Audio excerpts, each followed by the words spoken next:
Bueno, bienvenidos chicos a este último caso de la materia de biociencias. El caso se va a tratar de anemia drepanocítica o pues anemia falciforme. Este es un pequeño video de... realmente es como una introducción acerca del tema. No está ni en español ni en inglés, pero realmente es muy gráfico y las imágenes lo pueden explicar todo. Les recomiendo mucho que lo vean. Realmente creo que les voy a subir tres videos, uno por cada RAE que les voy a explicar. Entonces el RAE de biología molecular, el RAE de biofísica y el RAE de biología celular, para que digamos sea más fácil la subida en YouTube y no quede el archivo tan pesado. Bueno, empezando con el RAE de biología molecular, este nos dice listar las variantes genéticas asociadas a los síndromes drepanocíticos, entre ellas las hemoglobinas C y la hemoglobina S. Nos vamos a centrar más en la hemoglobina S, que es con la que más se está asociando la anemia drepanocítica o anemia falciforme. Sin embargo, también vamos a hablar de las otras hemoglobinopatías, pero van a ser digamos, de manera más general. La anemia drepanocítica se define como una enfermedad hemolítica crónica. Ustedes ya vieron, digamos, cuáles son las definiciones para considerar una anemia hemolítica y los tipos de anemia hemolítica que hay. Es de tipo hereditaria, con predominio de la raza negra, cuyos glóbulos rojos adoptan una forma de hoz, como vemos en la imagen, o de semiluna por la presencia de hemoglobina S. Por acá voy a apuntar. Mm, bueno, ¿qué es lo que caracteriza o digamos distingue un poco tal vez la anemia drepanocítica de otras anemias hemolíticas? La presencia de exacerbaciones ante la insuficiencia de oxígeno. Entonces, estas exacerbaciones se pueden presentar con manifestaciones clínicas diferentes, depende de donde, digamos, donde esté ocurriendo esta oclusión que lleva a la disminución de oxígeno. Algunas de estas van a ser dolores tipo reumatoideo cuando dan las articulaciones, dolores abdominales y úlceras crónicas específicamente en miembros inferiores.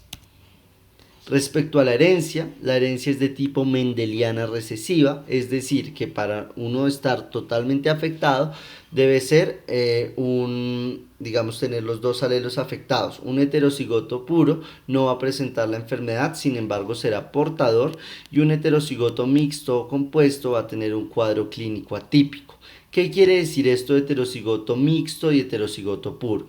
El heterocigoto puro es cuando yo voy a tener un alelo normal, es decir, en el caso del adulto un alelo va a codificar para la hemoglobina A, pero el otro va a codificar para la hemoglobina S. Entonces, sin embargo, acá como les digo, no vamos a tener enfermedad.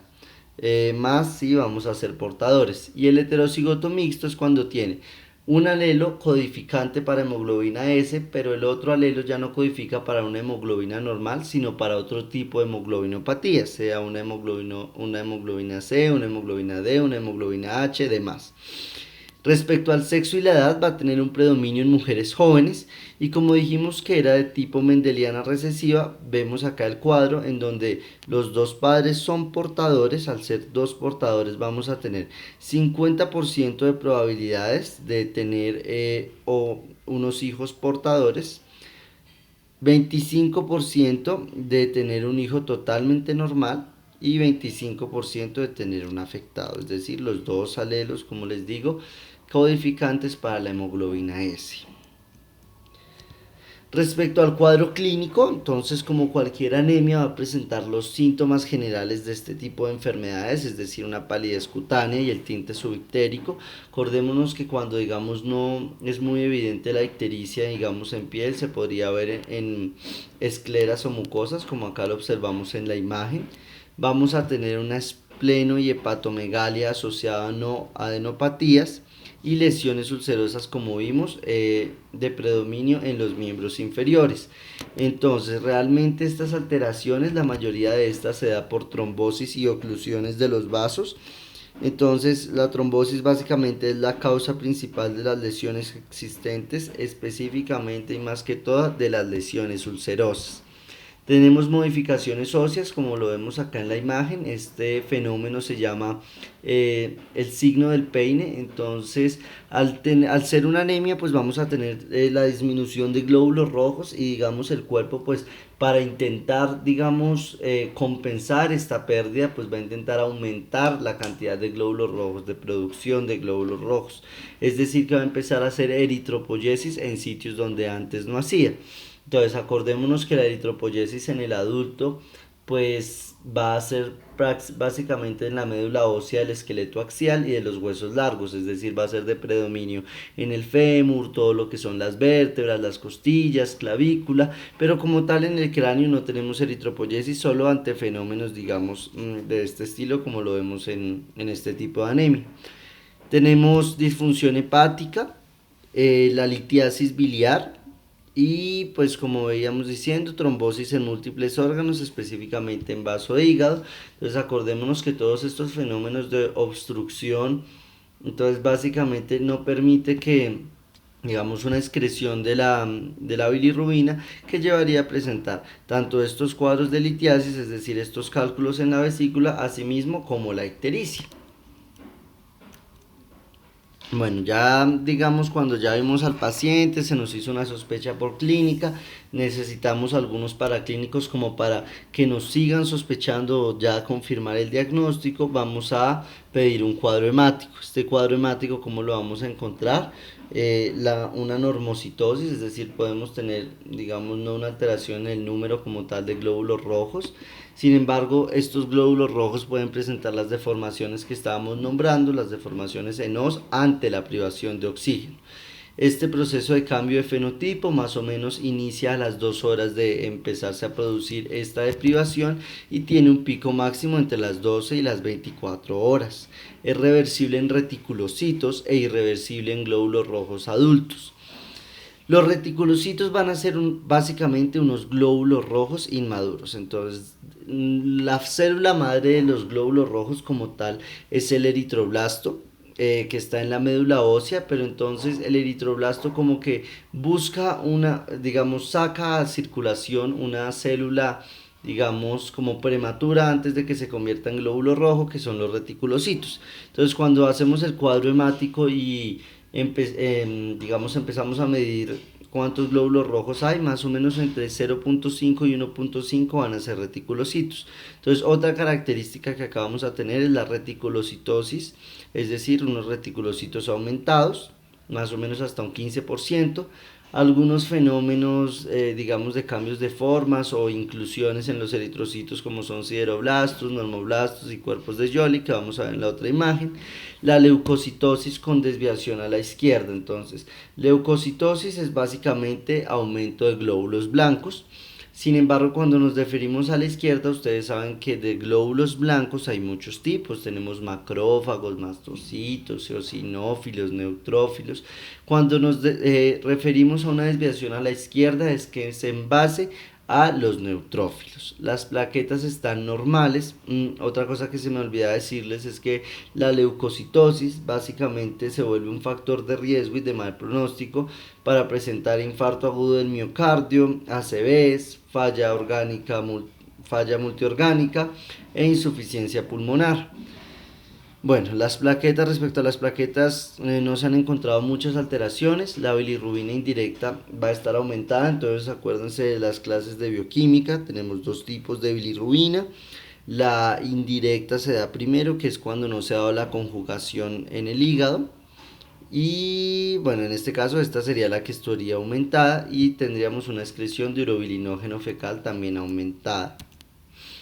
Entonces, como vemos acá, tenemos lo que estábamos nombrando en la anterior diapositiva. Acá están los siderocitos, acá está el punteado basófilo, que son como todos esos puntos en el eritrocito, los cuerpos de Heinz, que es una, digamos, una inclusión periférica, y los cuerpos de Howell-Joly, que son un poco más centrales. Realmente, acá están todas las causas de cada uno. Lo que quiero que vean es que al menos tienen, digamos, las anemias hemolíticas, por lo que digamos en algún momento si uno se pusiera a buscar podrían encontrar cualquiera de estas alteraciones o deformaciones ante una anemia falciforme. Sin embargo, no es necesario, digamos, estrictamente saber La causa de cada una van a tener en segundo semestre la IES de Matodonco, donde se centrarán más en esto.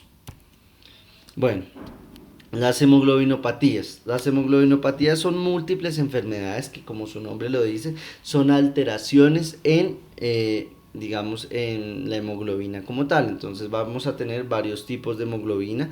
Tenemos la hemoglobina A y la hemoglobina F. Entonces la A es del adulto y la F pues es la fetal. Estos son los normales. La hemoglobina C, la hemoglobina D, E, H y S son anormales, suelen acompañarse de la hemoglobina fetal. Sin embargo, esta hemoglobina fetal pues suele desaparecer meses después del nacimiento. Respecto a la hemoglobina S, sabemos que es un cambio de un ácido glutámico por una valina que pues genera una susceptibilidad a, digamos, la deformación de os. Parte del diagnóstico va a ser una electroforesis y la electroforesis como tal nos permite distinguir entre los diferentes tipos de hemoglobina. Entonces, respecto a la hemoglobina A y la hemoglobina F, van a tener prácticamente una misma movilidad. Su diferencia va a ser en la resistencia al álcalis, donde la hemoglobina F es mucho mayor. Entonces, estas son pruebas ya mucho más específicas. La hemoglobina S va a tener una mayor velocidad en la electroforesis y la hemoglobina C una velocidad más lenta. Acordémonos que a más lento es porque va a tener un mayor peso molecular, mientras la hemoglobina S va a tener un menor peso molecular al ir su velocidad más rápido. Entonces vean cómo el menor peso molecular, digamos, va a estar un poco antes acá en el fenómeno de SS a cuando tenemos SC. Entonces al tener la C mayor peso molecular, esta sería la hemoglobina C y esta sería la hemoglobina S. Acá pues vemos el cambio que estábamos diciendo, el cambio a valina, que pues me vuelve más susceptible a la deformación. Y pues la privación de oxígeno lleva a la cristalización de los glóbulos rojos por tener menor solubilidad, y esto lleva a la formación de tactoides, que son como conglomeraciones de hemoglobina que van a generar la forma de os y distintas alteraciones más, pero en general y la principal es la forma de os, característica de la anemia drepanocítica. Entonces acá tenemos otros tipos de hemoglobinopatías, la hemoglobina D y la hemoglobina E. No se conocen casos homocigotos, es decir, digamos hemoglobina DD. Los casos heterocigotos con hemoglobina A, es decir, sería un heterocigoto puro, no van a tener signos clínicos ni alteraciones hematológicas, porque digamos como que en estas hemoglobinopatías y específicamente en la drepanocítica se necesita como un umbral para empezar a hacer, digamos, como a presentar la clínica de esta enfermedad. Por eso veíamos que los pacientes heterocigotos puros no van a tener ningún síntoma clínico como tal. Los casos heterocigotos con hemoglobina S, como también ya lo han mencionado, sí generarán cuadros atípicos de anemia falciforme. Entonces acá tenemos los drepanocitos. Los drepanocitos van a tener una fragilidad osmótica disminuida, es decir, van a ser un poco más resistentes a estos cambios, digamos, hidroelectrolitos del ambiente. Sin embargo, sí van a tener una fragilidad mecánica in vitro aumentada y una vida media disminuida. La hemoglobina C se caracteriza de dar principalmente esta forma de target cells o dianocitos, suelen llamarse, que es como cuando se llaman así como cuando uno tira el arco. Entonces es básicamente la forma parecida a esta. Respecto a la hemoglobina fetal, es la que mayor vida media tiene y son las que más se resisten al trauma mecánico in vitro. Bueno, respecto a la hemoglobina a la hemoglobinopatía S, solo va a tener manifestaciones cuando, digamos, tenemos niveles superiores del 50% de la hemoglobina S. Pues cuando es homocigota, vamos a tener como tal la anemia de células falciformes, siendo esta la más peligrosa de todos por sus fenómenos oclusivos que pueden llevar a fenómenos como strokes o ACVs, como quieran llamarlo. Tenemos heterocigosidad con talasemias u otras combinaciones que nos van a dar estos cuadros atípicos que estábamos mencionando. La esperanza de vida en estos pacientes más o menos va a ser entre unos 50 a 60 años. El inicio de los síntomas empieza más o menos al año de vida. Realmente hay gente que a veces puede no llegar ni a tener síntomas y viviendo con una hemoglobino, con una anemia drepanocítica, porque digamos pueden vivir en la costa y siempre van a tener niveles digamos de oxígeno suficiente que hacen que en ningún momento pues tengamos como tal nuestra deformación. Los principales problemas son las crisis de dolor, oclusivas e infecciones. Estas infecciones suelen generar crisis aplásicas y empeoramiento de la anemia. Y los microorganismos que más se han asociado son neumococos, hemófilos, salmonelas, klebsielas y micoplasmas. Respecto a la hemoglobinopatía por hemoglobina C, el heterocigoto puro también va a ser normal y el homocigoto y el heterocigoto mixto va a tener una anemia falciforme más leve o un cuadro atípico. Acá tenemos un ejercicio cuando pues estén viendo el video y puedan ya leer como todas las definiciones, van a ver que les dan muchas características de cada una. Sin embargo, acá solo quiero que digan o que vayan pensando como si tenemos una hemoglobinopatía o una anemia falciforme, digamos, totalmente clínica, es decir, la